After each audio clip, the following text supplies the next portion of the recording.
Welcome to ચેતુસ kitchen. આજે આપણે બનાવીશું કેપ્સિકમ બટેકાનો આપણે સંભારો બનાવવાના છીએ।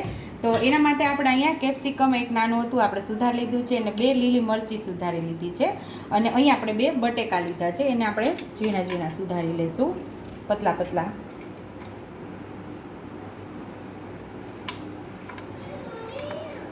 આવી રીતે આપણે પતલા પતલા બટેકાને સુધારી લેવાના છે।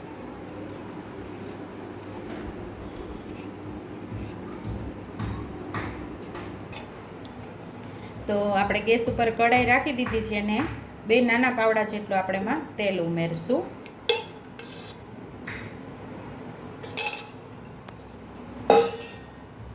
અહીં આપણું તેલ સરસ ગરમ થઈ ગયું છે તો અડધી ચમચી જેટલી આપણે રાઈ ઉમેરશું,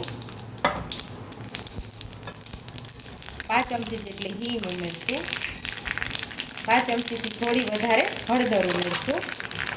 આપણે પહેલાં બટેકા ઉમેરી દઈશું।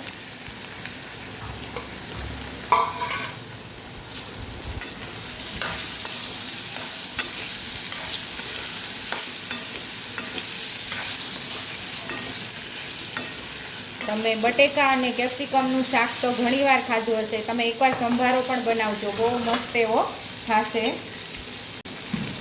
સ્વાદ મુજબ આપણે મીઠું ઉમેરી દઈશું। થોડા આપણે પહેલાં બટેકાને સાતળી લઈશું, પછી આપણે કેપ્સિકમ અને મરચું જે અલગ સુધારીને રાખેલું એ આપણે ઉમેરી દઈશું।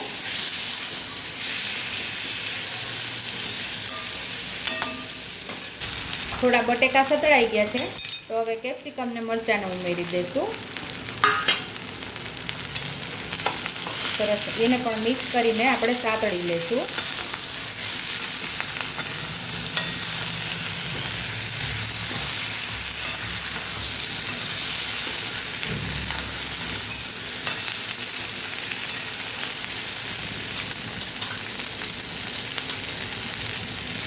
થોડું આપણે ધાણા જીરું ઉમેરીશું।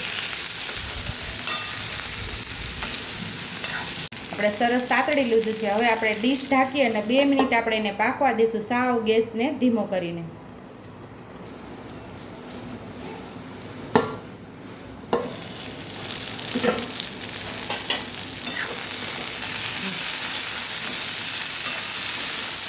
અહીંયા આપણે 2 મિનિટ આપણો સંભારો પાકશે તો હવે આપણે જોઈ લઈશું। તો મસ્ત એવો આપણો સંભારો પાકી ગયો છે। તો ખટાશ માટે આપણે અડધું લીંબુ ઉમેરશું,